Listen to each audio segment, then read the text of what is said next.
Bonjour à tous et à toutes. Nous sommes actuellement avec Maxime qui travaille aux Philippines, qui est un expatrié français. Nous allons interviewer Maxime. Je suis en compagnie de Thibaut. Enchanté. Bonjour à tous. Bonjour Maxime, Bonjour. ça va? Ouais, ça va. Et Nickel, toi? super. Alors là, on est chez moi et chez ma copine, ouais. Donc c'est une maison qu'on loue à Cebu. Voilà, on est locataire d'ici, ouais. Super. Ok. Ouais. Ouais, donc oui, on est actuellement à Cebu City, une des villes principales des Philippines, la deuxième ville des Philippines, pour information. Alors, du coup, pour ce qui est de mon parcours académique, donc j'ai été diplômé en 2015 de l'école de commerce de Toulouse, Ok. Toulouse Business School. TPS. Ouais, TVS, ouais, parcours marketing, grande conso. Mhm.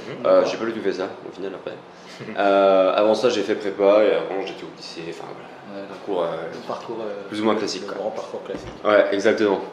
Ouais, quand j'ai été diplômé, j'ai eu un premier travail à Paris, bon, déjà en stage dans la pub, et après j'ai été embauché dans une boîte qui fait, qui fait du logiciel en fait, qui est une solution informatique de veille sur les réseaux sociaux. Ça s'est bien passé et donc j'ai travaillé quoi, 1 an et demi là-bas et après on a voulu partir, ma copine et moi, aux Philippines. Et donc voilà, j'ai eu la chance de pouvoir développer, enfin, d'être parti avec cette entreprise-là. Mhm. Du coup, quand je leur ai présenté le projet, ils m'ont proposé en fait de développer le marché pour eux ici aux Philippines. D'accord, ok. Ouais. Ouais, bon, on va revenir un petit peu plus, mais ouais, en gros, t'as porté leur marché, t'as rapporté l'entreprise ici aux Philippines, Ouais, en quelque c'est ça. sorte. Ouais. Ok.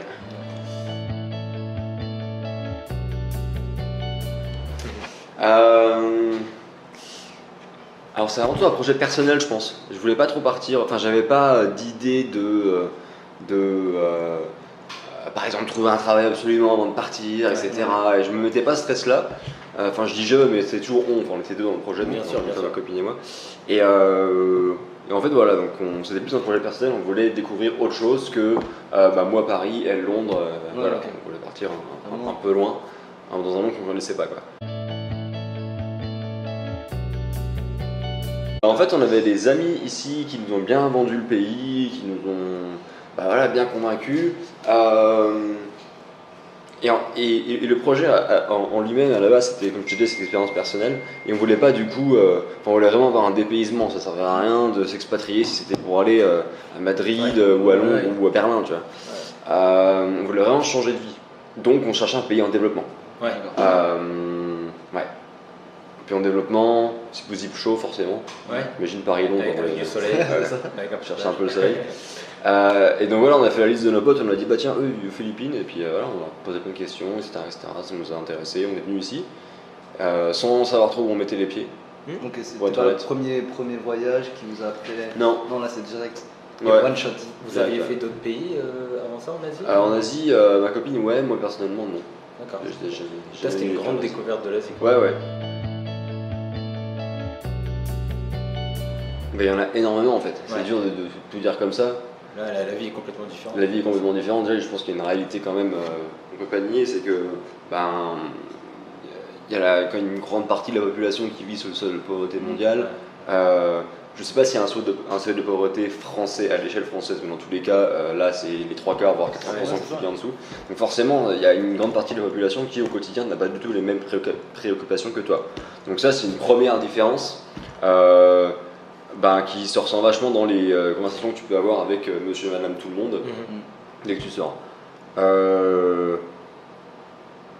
Voilà, après ça reste quand même assez simple d'intégration parce que ça parle anglais. C'est très très. Ça change tout, très ouais. bien. Ouais, ils parlent super bien anglais. Ils ont un style de vie, pas un style de vie, mais une culture vachement influencée par les États-Unis. Par les etc. États-Unis, ouais. Et Ici ça un se peu ressent, l'Espagne quoi. aussi. Ouais, l'Espagne C'est aussi. beau, ouais. Donc ouais, moi j'ai trouvé que c'était pas trop dépaysant en ce sens-là. On parle toujours du choc culturel et moi je m'attendais à avoir une nourriture complètement différente, Ouais, ou ouais. tu sais, la culture avec un grand C, nourriture, Bien sûr. musique, architecture, des trucs comme ça. Ouais, Et en- pareil, le niveau musique, vu que tu viens de nous en parler tout à l'heure, mais Ouais. un projet musical, mais c'est influencé clairement par les Bien sûr. 90s. des États-Unis. Ouais, donc en fait ça choque pas trop, c'est toutes les choses qu'on connaît. Ouais, vraiment le choc culturel auquel je m'attendais pas du tout, c'est simplement dans la façon de voir les choses, dans la façon de vivre au quotidien, les priorités. Tu vois, nous, surtout dans les études, on parle beaucoup de carrière, etc. Ici, je pense que.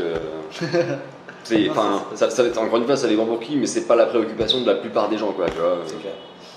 Donc, c'est surtout ça, en fait, la différence culturelle que je me suis trouvé assez difficile à surmonter, quoi. C'est très très difficile à dire, je pense que ça dépend d'entreprendre quoi. Par exemple, notamment dans ton. Dans ce que tu as fait quand tu es arrivé aux Philippines, par rapport au marché de ton entreprise, est-ce que ça a été difficile d'implémenter l'entreprise sur le marché philippin ou... Pas tellement, parce que nous on a un produit qui est super pertinent, très pertinent avec les besoins du marché, donc pas trop. Je pense qu'il y a quelque chose qui est assez flagrant, c'est que c'est un pays qui est en croissance à une vitesse folle. Il y a un boom, c'est un truc de fou. Donc je pense que forcément les besoins économiques font que il y a beaucoup de choses à faire, il y a beaucoup de business entre guillemets à monter ici et les gens sont friands de nouvelles opportunités d'affaires, etc. quoi. Ouais, carrément. C'est très compliqué, c'est un pays qui est hyper procédurier. On le voit. Et beaucoup, l'administration elle est énorme. C'est un peu flou aussi, tu sais jamais trop ce que tu veux rapporter comme papier. C'est dans ce bureau, non c'est dans ce bureau. Même les mecs qui te dirigent, ils savent pas où c'est de toute façon. C'est hyper flou.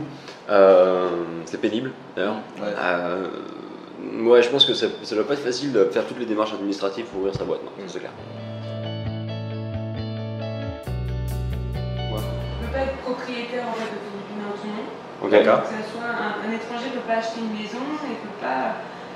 Tu peux créer ton entreprise en tant qu'étranger, mais pour avoir pas mal de contrats, il faut que l'entreprise elle soit au moins à 50% détenue par un Philippin. Donc après, tu peux faire différents montages. D'accord. En sorte que ça fonctionne. Il y en a plein qui y arrivent quand même. Soit c'est pas non plus un c'est des montages, tu as des traitements en fait, tu as carrément des business de traitement pour les expats. Je pense que c'est la flexibilité sur l'emploi du temps. Parce que vu que je suis tout seul ici, mon bureau, le bureau asiatique est basé à Singapour. Donc je suis tout seul ici, ça permet d'être hyper flexible sur ton emploi du temps. C'est quand même assez cool. Le télétravail, on y va à fond. C'est que ça en fait. C'est que ça. Ouais, ça a les mauvais côtés aussi. Genre le baisse de motivation quoi. Donc régulièrement je vais quand même faire au bureau, à Singapour pour voir les équipes. C'est vachement important d'avoir un peu de cadre quand même. C'est ça. Du coup, moi en tout cas j'en ai besoin. Du coup tu fais souvent des réunions par Skype ou avec une équipe ou... c'est assez indépendant mon travail quand même dans le sens où moi j'ai un produit et je le vends. Et après une fois que je le vends, je le passe aux account managers qui sont eux basés à Singapour. Donc j'ai pas énormément de... Il n'y a pas énormément de travail d'équipe avant la vente, etc. Bien sûr, j'ai besoin de l'aide de quelqu'un, mais c'est pas non plus une journée entière passée en réunion comme on peut avoir dans d'autres jobs, quoi. Moi, c'est assez indépendant. C'est un pays qui est quand même beaucoup moins avancé socialement que nous. Enfin, au niveau des acquis sociaux, congés payés, congés maladie, sécurité sociale, des choses comme ça. Avec les entreprises, toutes les choses. Donc, il n'y a rien quoi. Très peu de congés payés. C'est combien? C'est 5 ici, le minimum. 5 par an. À partir de la première année de travail. À partir de la première année de travail, c'est pas lourd. Ça par contre, clairement. Mais c'est parce que c'est vachement dû à la culture, parce que j'ai remarqué que les Philippins étaient quand même beaucoup plus détentes, beaucoup plus accueillants, beaucoup plus souriants, beaucoup plus ouverts que nous on peut l'être. Beaucoup plus enthousiastes aussi. Et optimiste. Exactement. Donc tu te marres vachement plus facilement. Donc la qualité, au boulot, c'est une bonne atmosphère, bonne ambiance. Mais c'est vrai que les Philippins, ils sont très enthousiastes, même avec pas grand chose. C'est-à-dire, ils vont normal, quoi. Ils vont toujours garder le sourire, ils vont toujours être contents, même si leur situation, leur est pas forcément favorable. Mais ça va. C'est vrai que des fois, ça peut être déroutant. Tu vois, pour nous Français, d'avoir des gens aussi accueillants directement. Forcément, ça rend plus humble, quoi, en quelque sorte. Je dirais c'est toute la ferveur culturelle et les activités culturelles que tu peux faire En France. À Paris. Ouais. Ouais, bah, je suis musicien aussi, donc ça clairement, bah, je suis en train de penser de plus en plus à me construire en tant qu'artiste, etc. Ici, c'est pas forcément, enfin, je dirais c'est facile et c'est pas facile. C'est pas facile parce que t'as pas non plus énormément d'endroits à produire, t'as pas non plus énormément de gens à rencontrer qui vont pouvoir te pousser, etc.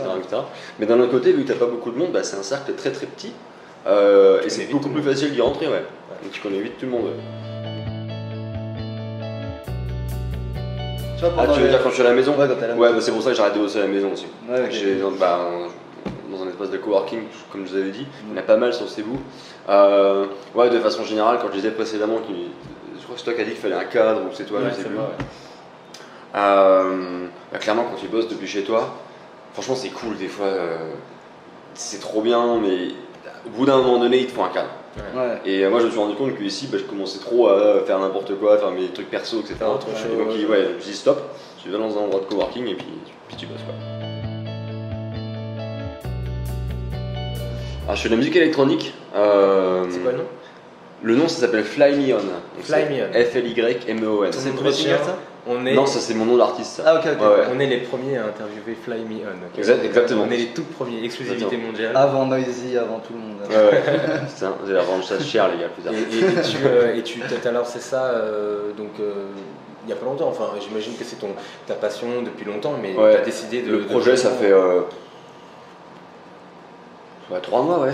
Ok. Ouais. Ok. Trop mal que tu le lances, entre guillemets. Tu mets un pied à l'étrier. Ouais, single après single, et j'ai joué live il y a 2 semaines ici à Cebu. Ok. Ouais. Intéressant. Ok. En vrai, qui s'appelle le Club Oli, que je sais pas si vous êtes déjà allé, mais c'est sympa. Et ça va, t'as de bons retours par rapport à. Ouais, ça se passe bien, ouais. Donc, C'est toujours dur d'avoir une audience au début quand t'es personne, mais t'envoies des tonnes d'emails, des tonnes tu d'emails, commences à des tonnes zéro, d'emails. et- Des fois, t'as un mec qui te répond, et puis c'est. Et puis C'est hop, tout content, c'est quoi. parti. Nickel. Ok. Ouais. Quand tu dis que t'envoies des tonnes d'emails, c'est-à-dire à des gens qui peuvent. J'écris pas mal à des labels, ça n'a pas du tout marché. J'écris des blogs, ça a marché à l'échelle de 0,5%, je pense. Ouais. Donc j'ai 2 articles dans 2 blogs. 3, c'est grave. Ouais, faut que je m'attaque aux playlists Spotify. Enfin, t'as énormément de gens à contacter. Ok. Et t'as pas beaucoup de moyens de les convaincre quand t'es personne, parce qu'en général, Ouais, la monnaie d'échange, ça va être tes followers, tu vois, par exemple. Mm. Donc ouais, c'est pas évident. C'est Ah, le mais début. du coup, là, tu développes le contenu et après. Ouais. Tu peux commenter de toute manière. Donc, Je peux commenter, ouais. c'est ce qu'il faut dire. Ok, très bien. Bah, merci beaucoup en tout cas Maxime d'avoir Avec pris le plaisir. temps de répondre à nos questions. Avec C'est plaisir. très intéressant. Allez, petite dernière question. Ton pronostic pour dimanche, la finale? Ouais, je pense qu'on va gagner quand même. Ouais, j'espère qu'on va gagner, ouais.